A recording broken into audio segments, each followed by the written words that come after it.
Hello everyone, आप सबका स्वागत है हमारे और आपके अपने YouTube channel all in one में। तो आज ये वीडियो लेके आया हूँ मैं आपके लिए। ये पार्ट 4 है एमसीक्यू की जो हमारी सीरीज़ चल रही है। 100+ एमसीक्यू हमें डिस्कस करने हैं इसमें। तो ये पार्ट 4 है। पार्ट 3 आ चुके हैं पहले इसके, आप प्ले लिस्ट में जाके देख लीजिए, उसका मैं लिंक एंड स्क्रीन में भी लगा दूंगा। तो ये वो एमसीक्यूज़ हैं जो जेकेएसएसबी का इससे पहले एग्ज़ाम हुआ था, उसमें पूछे गए हैं। ठीक है, एफएमपीएचडब्ल्यू का, एमएमपीएचडब्ल्यू का, एएनएम का। तो ये अदर एग्ज़ाम के लिए भी एमसीक्यूज़ इंपॉर्टेंट है क्योंकि सिलेबस सिमिलर रहता है इन एग्ज़ाम का। तो जैसे जूनियर स्टाफ नर्स वगैरह या फार्मासिस्ट वगैरह, उनके लिए भी ये एमसीक्यूज़ इंपॉर्टेंट हो सकते हैं। ठीक है, तो आप इन एमसीक्यूज़ को देखें। तो उससे पहले अगर आप हमारे चैनल पर नए हैं तो हमारे चैनल को सब्सक्राइब ज़रूर करें, और अगर आपको वीडियो अच्छी लगती है तो लाइक करें, शेयर भी ज़रूर करें और कमेंट भी करें अगर आपकी कोई सजेशन है या आपकी कोई क्वेरी है। ठीक है, या आपको वीडियो अच्छी लगती है तो कमेंट ज़रूर करें। तो हम शुरू करते हैं आज का ये एमसीक्यू का सेशन। तो गाइस, ये पहला जो हमारा क्वेश्चन है हमारे सामने यहाँ पे, ये है, which of the following ethical principle of duty means not to harm. तो मैं आपको बता दूं कि मेडिकल में एक प्रिंसिपल होता है जो मेडिकल एथिक होता है। ठीक है, प्रिंसिपल सिद्धांत होता है, एक एथिक्स होता है। ठीक है, जो जिसके अकॉर्डिंग नॉट टू हार्म, मतलब हमने किसी को हार्म नहीं करना होता है। ठीक है, अगर आप हेल्थ डिपार्टमेंट चले जाते हो, आप जितने भी किसी आपको कोई दुखी करता है, जो भी आपके साथ करता है, आपको उसको हार्म नहीं करना होता। ये एथिक है एक मेडिकल फ्रेटर्निटी का, जो मेडिकल के हैं। ठीक है, उनका। तो ये बोल रहा है कि इनमें से कौन सा है, उसको क्या बोलते हैं। तो पहला इसका ए ऑप्शन है बेनिफिसेंस, दूसरा नॉन मेलिफिसेंस, फिडिलिटी, वेरासिटी। ठीक है, तो जो नॉट टू हार्म का प्रिंसिपल है हम उसको क्या बोलते हैं। ठीक है, मेडिकल में तो आपको ये पता होना चाहिए। ये है, इसका आंसर क्या रहेगा, इसका आंसर रहेगा बी, नॉन मेलिफिसेंस, जिसका मतलब होता है कि किसी को भी हार्म नहीं करना है। ठीक है, तो ये बी इसका आंसर रहेगा। और नेक्स्ट हमारा जो क्वेश्चन है, ये सेकंड क्वेश्चन है हमारा। Wilms Wilms tumour is the cancerous growth of. ये बोल रहा है कि विल्म्स एक ट्यूमर है, कैंसरस ग्रोथ किसका है ये। तो मैं बता दूं आपको, विल्म्स ट्यूमर मोस्टली चिल्ड्रंस में होता है। ठीक है, चिल्ड्रन में होता है, चिल्ड्रंस नहीं, चिल्ड्रन, चिल्ड्रंस इसका प्लूरल नहीं होता, ये गलत है। चिल्ड्रन, चिल्ड्रन में होता है। ठीक है, तो ये किसका ट्यूमर है, ये बोल रहा है कैंसरस ग्रोथ किसका है, ये ब्रेन का, लंग्स का, लिवर का, किडनी का। तो मैं बता दूं आपको, ये किडनी का ग्रोथ होता है। ठीक है, विल्म्स ट्यूमर। तो गाइस देखो, मैंने कल भी आपको बताया था कि विटामिन्स पे आपको काफ़ी ज़्यादा क्वेश्चन, न्यूट्रिशन टॉपिक आपका ना बड़ा इंपॉर्टेंट है। इस हिसाब के भी ये जो पेपर हमने अभी तक एमसीक्यूज डिस्कस किए, विटामिन के कोई 4-5 क्वेश्चन आ गए, 2-3 सीधे सीधे क्वेश्चन है और 2-3 इंडायरेक्टली विटामिन के रिलेटेड क्वेश्चन है। कल भी हमने 1-2 डिस्कस किए। तो कुछ टॉपिक ना आप कंक्लूजन निकालने एक पेपर सॉल्व करके कौन से टॉपिक इंपॉर्टेंट है और वो उन पर ज़्यादा ध्यान दें। यहाँ पे पूछ दिया कि deficiency of vitamin D causes. जो विटामिन डी है, जिसका साइंटिफिक नाम कैल्सीफिरोल है, आई थिंक कैल्सीफिरोल है। तो उसका मतलब उससे उसकी डेफिशिएंसी हो तो कौन सी डिजीज़ होती है, बेरी बेरी होती है, रिकट्स होती है, एनीमिया होती है, नाइट ब्लाइंडनेस होती है। तो गाइस, बेरी बेरी मैं आपको बता दूं ये किससे होती है, विटामिन बी से होती है, विटामिन B1 से होती है थायमिन, थायमिन से होती है। और एनीमिया, एनीमिया किससे होता है, आयरन की डेफिशिएंसी से होता है। और नाइट ब्लाइंडनेस विटामिन ए से होती है, जिसका नाम रेटिनोल है। ठीक है, तो अब बचा हमारे पास एक ही बड़ा रिकेट्स। रिकेट्स में आप बता दूँ आपको होता क्या है कि इसमें क्या होता है कि बोन सॉफ्ट हो जाती है, आपकी आपकी बोन जो है वो सॉफ्टनिंग ऑफ बोन हो जाती है, क्योंकि आपकी आपकी बॉडी जो प्रॉपर विटामिन डी नहीं ले पाती है, फास्फोरस कैल्शियम ऑब्जर्व नहीं कर पाती है। ठीक है, उससे क्या होता है आपकी बोन्स सॉफ्ट हो जाती हैं। तो इसका राइट आंसर जो है क्वेश्चन थर्ड का बी है। ठीक है, अब ये फोर्थ क्वेश्चन है हमारा। ये पूछ रहा है A double S shaped intrauterine contraceptive device is. ठीक है, तो ये आपको कंट्रासेप्शन में से क्वेश्चन आया हुआ है, कंट्रासेप्शन। ठीक है, कंट्रासेप्शन, मेथड्स ऑफ कंट्रासेप्शन अगर आपके सिलेबस में है तो उसमें से आया हुआ है। A double S shaped intrauterine, intrauterine को आईयूडी भी बोलते हैं, आई यूडी आ जाए तो कन्फ्यूज नहीं होना है, इंट्रायूट्राइन डिवाइसेस इनको बोलते हैं। ठीक है, A double shaped intrauterine contraceptive devices, ये पूछ रहा है कि जो डबल एस शेप्ड, जिस डबल एस शेप्ड ऐसे ऐसे, ठीक है, ऐसे करके होगी। डबल एस कैसे होता है, ऐसे करके होगी, ऐसे ऐसे ऐसे बन गया ना, एक एस यहाँ तक और एक एस यहाँ तक, ठीक है। डबल एस शेप्ड जैसे भी होता है, डबल एस शेप्ड जो डिवाइस है कंट्रोल कौन सी इनमें से? Nova T, copper T. Copper T तो आपको पता भी होगा, ये एस डबल एस शेप्ड नहीं होती है। Lips loop, multi load device. तो इसमें से इसका राइट आंसर लिपस लूप रहेगा। लिपस लूप जैसे मैंने आपको बताया, ऐसे ऐसे ऐसे करके कोई डिवाइस होती है, डबल एस शेप्ड डिवाइस होती है, ठीक है। तो ये काफ़ी देर तक 1960 से 1980 तक यूज़ होती थी, पहले यूज़ होती थी, अब इतनी, अब कॉपर टी वगैरह फेमस है, ठीक है। तो ये कंट्रासेप्टिव डिवाइस है एक। ये पूछ रहा है कि the drug distributed nationwide in order to eliminate lymphatic filariasis. Lymphatic जो लिम्स में फ्लैरेसिस होती है, आपने फ्लैरेसिस का पढ़ा होगा, जिसको एल्फेंटेसिस भी बोलते हैं, ठीक है। वो रहा है कि जो ड्रग है डिस्ट्रीब्यूटेड नेशन वाइड, हमारी कंट्री में जो ड्रग इसके लिए दी जाती है, जो मोस्ट फेमस ड्रग्स है वो कौन सी है? क्लोरोक्विनाइन है, डाई इथाइल कार्बोमेजाइन सिट्रेट है, जिडुडाइन है, बिटोल है, ठीक है। तो इनमें से कौन सा ऑप्शन है सही? तो इसमें से बी इसका रहेगा, डाई इथाइल कार्बामेजाइन सिट्रेट इसका सही आंसर है, ठीक है। एल्फेंटेसिस पढ़ा होगा आपने, इसमें वो उसमें मतलब मोटा हो जाता है, यहाँ पे भी होता है, वो लिम्स फूल जाती हैं आपकी कुछ। और ये आ गया आपका क्वेश्चन 6। क्वेश्चन 6 में ये पूछ रहा है, the reason of the brain which is responsible for higher mental function and decision making is located in. ये पूछ रहे हैं कि जो ब्रेन का रीजन है जो रिस्पॉन्सिबल होता है किसके लिए, जो रिस्पॉन्सिबल होता है higher mental function decision making is located in. तो आपको पता होना चाहिए कौन सा ब्रेन का पार्ट इसके लिए रिस्पॉन्सिबल होता है पहले, फिर ही आप आंसर कर पाओगे। तो इसके लिए सेरिब्रम होता है गाइस, सेरिब्रम। एक होता है सेरिब्रम, एक होता है सेरिब्रम। सेरिब्रम जो होता है वो आपका पोस्चर के लिए होता है, आपका मतलब बैलेंस, बॉडी बैलेंसिंग के लिए होता है, वो पीछे होता है आपका, ठीक है। यहाँ पे हेड के पीछे वाली साइड में होता है। हेड जो है डिवाइड होता है, हमारा ब्रेन लोब्स में डिवाइड होता है। तो वो इसका आंसर क्या है? इसका आंसर क्या रहेगा? Parietal lobe, temporal lobe, occipital lobe, frontal lobe. तो इसका आंसर डी रहेगा, फ्रंटल लोब, ठीक है। डी इसका आंसर रहेगा। फ्रंटल लोब में होता है क्या? फ्रंट में सेरिब्रम आपका, जो जो जो किसके लिए? Higher mental function and decision making के लिए फंक्शन। कोई भी आपको डिसीजन लेना कौन लेता है? सेरिब्रम लेता है, ठीक है। तो ये आपका एनाटॉमी में से क्वेश्चन है। तो गाइज ये सॉरी 6 के बाद 7th क्वेश्चन आना था, यहाँ पे 5th बाय मिस्टेक टाइप हो गया, ठीक है। तो बाय मिस्टेक टाइप हो गया ये।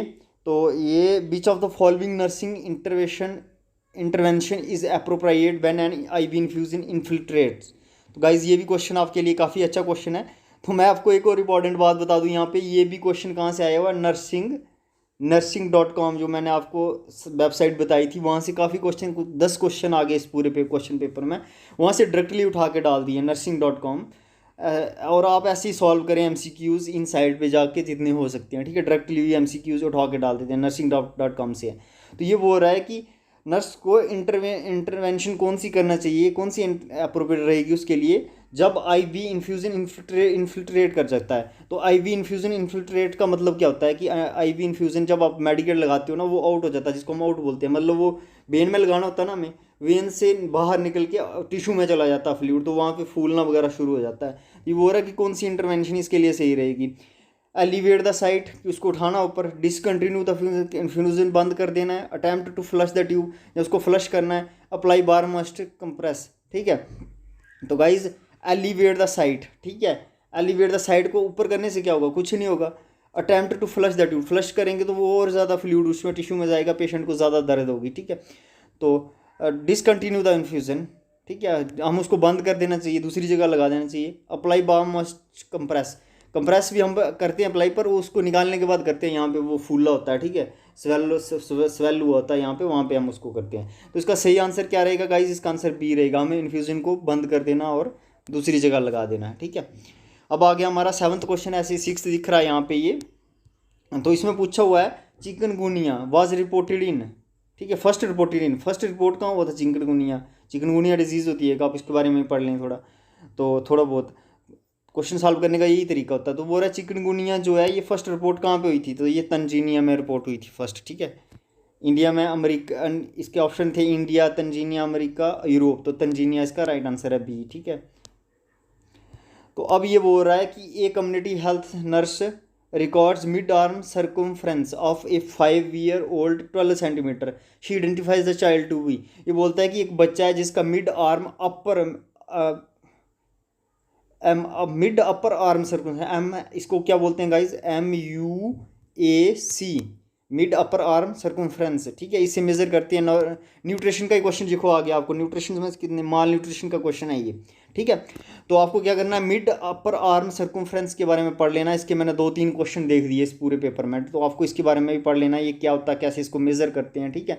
क्या क्या इसका, अगर 12 सेंटीमीटर होगा तो क्या इसको, तो she identifies the child to be well nourished, ठीक है, माइल्डली नॉरिश्ड, माल नॉरिश्ड, मॉडरली माल नॉरिश्ड, सिवियरली माल नॉरिश्ड। तो मैं गाइज बता दूं आपको, जो चाइल्ड वेल नॉरिश्ड होगा उसका कितना होगा, उसका ये होगा, उसका आप देख लें उसकी वैल्यू कितनी है, ठीक है।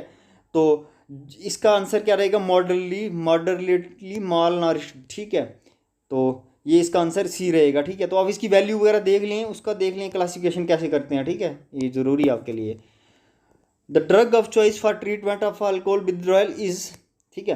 तो आपको पता होना चाहिए, ये पूछना है ड्रग ऑफ चॉइस मतलब कौन सी हम ड्रग मेनली देंगे अल्कोहल विथड्रॉल के लिए। अल्कोहल विथड्रॉल क्या हो गया गाइज, विड्रॉल ये नहीं कि अल्कोहल हमें कहीं से निकालना है, पर ये होता है कि जो अल्कोहलिक हो जाता है ना, जिसको अल्कोहल की हैबिट पड़ जाती है, जो अल्कोहल लेता है, जैसे हम देखते हैं काफ़ी हमारी सोसाइटी में होते हैं कुछ बंदे जो अल्कोहल लेते हैं जिनको काफ़ी ज़्यादा एडिक्शन हो जाती है, तो उनसे शराब वही अल्कोहल जो भी है ड्रिंक छुड़वानी हो तो कैसे छुड़वानी है, उसको अल्कोहल विड्रॉल कहेंगे। तो कैसे करना है, अचानक अगर हम करेंगे तो उसको काफ़ी ज़्यादा प्रॉब्लम आएगी क्योंकि वो एडिक्टेड हो गया होता है उसका।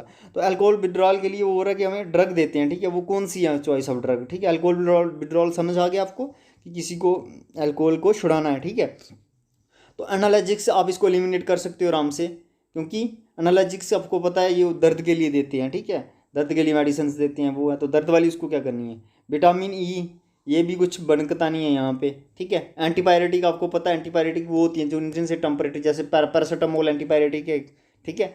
तो इसका आंसर डी रहेगा, ठीक है। बेंजोडायाजीपाइंस, ये टेबलेट्स देते हैं। जायापीन गाइस आपने पढ़ा होगा, डाइजीपॉम वगैरह, वहीं से आपको आइडिया हो जाएगा कि ये भी थोड़ा मतलब उसको क्या करेगा, हैंग ओवर कर देगा, तो उसका आहिस्ता आहिस्ता छूट जाएगा, अल्कोहल विड्रॉ हो जाएगा, ठीक है। तो ये अब 9th क्वेश्चन आ गया हमारा, one of the major causes of morbidity and mortality common in children below 5 years of age is. तो गाइज ये बोल रहे हैं कि जो मेन काज है मॉर्बिडिटी और मॉर्टेलिटी, मॉर्बिडिटी क्या होती है, डिजीज़ वगैरह लगती है जिनको, कोमार्बिड अभी काफ़ी फेमस था कोविड के 19, कोमार्बिड जो पर्सन है उनको ज़्यादा खतरा है कोविड-19 से। तो कोमार्बिड क्या होता है, जिनको कोई डिजीज़ वगैरह होती है। Mortality common in children below 5 years of age is. तो ये पूछ रहा है कि जो हमारा मतलब मेजर काज है किसका, कोमार्बिडिटी और मॉर्टेलिटी का below 5 years of children in India है, ठीक है। ये तो चिकन पॉक्स है, ट्यूबरकुलोसिस है, फिलेरिया है, डायरिया। तो गाइज इसका राइट आंसर जो है डायरिया है। मैं आपको बता दूं कि ऐसे देखना हो तो प्री टर्म बर्थ कॉम्प्लिकेशन जो है वो मेन इसमें काज रहता है, जब बर्थ एसफाइक्सिया, ये मेन काज रहते हैं किसके, मॉर्टेलिटी के, किसमें, चिल्ड्रन बिलो 5 years में। बट गाइज यहाँ पे इन्होंने ये ऑप्शन में नहीं दिया है, चिकन पॉक्स दिया, ट्यूबरकुलोसिस, फिलेरिया, हमें सबसे बेस्ट सूट करना है, मतलब बेस्ट इसके लिए क्या है, तो इसके लिए डायरिया रहेगा, ठीक है।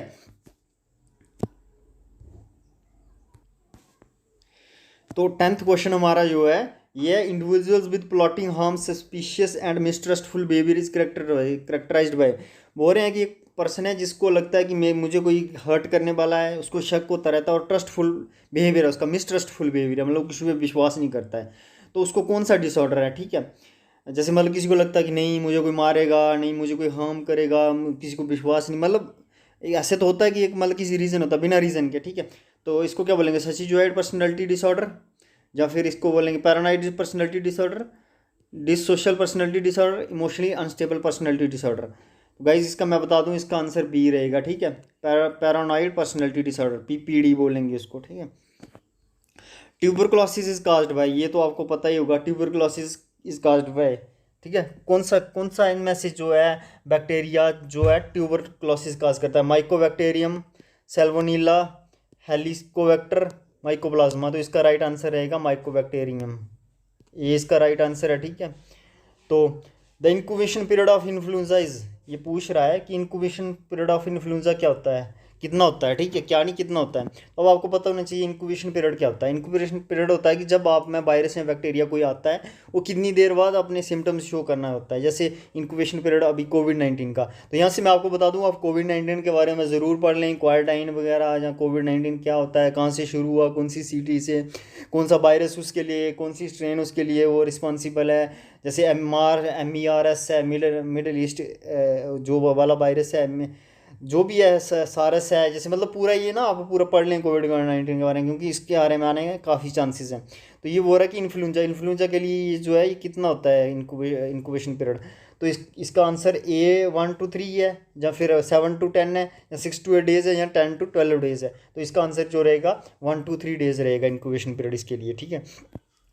तो ये पूछ रहा अब daily requirement of calcium for adult recommended by ICMR। तो ICMR क्या है, ठीक है, वो Indian council for medical research, ठीक है, जिसका हेडक्वार्टर कहाँ है, दिल्ली में है, ठीक है। ICMR अभी काफ़ी इसमें था, क्योंकि ICMR गाइडलाइन वगैरह देता था इसके कोविड-19 के बारे में, ठीक है। तो कोविड-19 के बारे में आप पढ़ लें, आपके सिलेबस में नहीं, फिर भी मुझे लगता है वो क्वेश्चन आएगा इसमें से कोई ना कोई। तो daily requirement of calcium for adults recommended by ICMR कितनी है, 100 mg, 200 mg, 300 mg, 400 mg। तो गाइस मैं आपको बता दूं, यहाँ तक मैंने पेपर सॉल्व किया, मैं खुद पेपर सॉल्व करता हूँ, आंसर की तो आया नहीं है, काफ़ी टाइम भी कंज्यूम होता है, इसलिए आप वीडियो लाइक और शेयर ज़रूर करें। तो यहाँ तक मैंने सर्च किया, तो इसका जो ICMR रिकमेंड करता है अडल्ट के लिए, वो 600 mg पर डे करता है। डेली लिखा हुआ ना यहाँ पे, ये पर डे है, 600 mg पर डे करता है, ठीक है, रिकमेंड। पर 600 mg तो यहाँ ऑप्शन में नहीं है। फिर आपको क्या करना है, आपको देखना है यहाँ पे 400 है ना, तो ये 400 टिक कर देना, क्योंकि ज़्यादा सबसे ज़्यादा यही है। तो गाइज मैं सॉल्व खुद करता हूँ, जैसे मैंने आपको बताया। तो एक्यूरेसी तो रहती है, मैं कोशिश करता हूँ कि 100% एक्यूरेसी रहे, लेकिन कोई ना कोई क्वेश्चन ना डाउट होता है कि नहीं मिलता आंसर, काफ़ी ढूंढने के बाद आंसर भी नहीं मिलता। तो आप क्या करें ना, उस क्वेश्चन को खुद सर्च करें, और आपको लगता है कि 100% ये क्वेश्चन है, तो कमेंट ज़रूर करें कि ये इसका आंसर मैंने गलत बताया हुआ, ठीक है।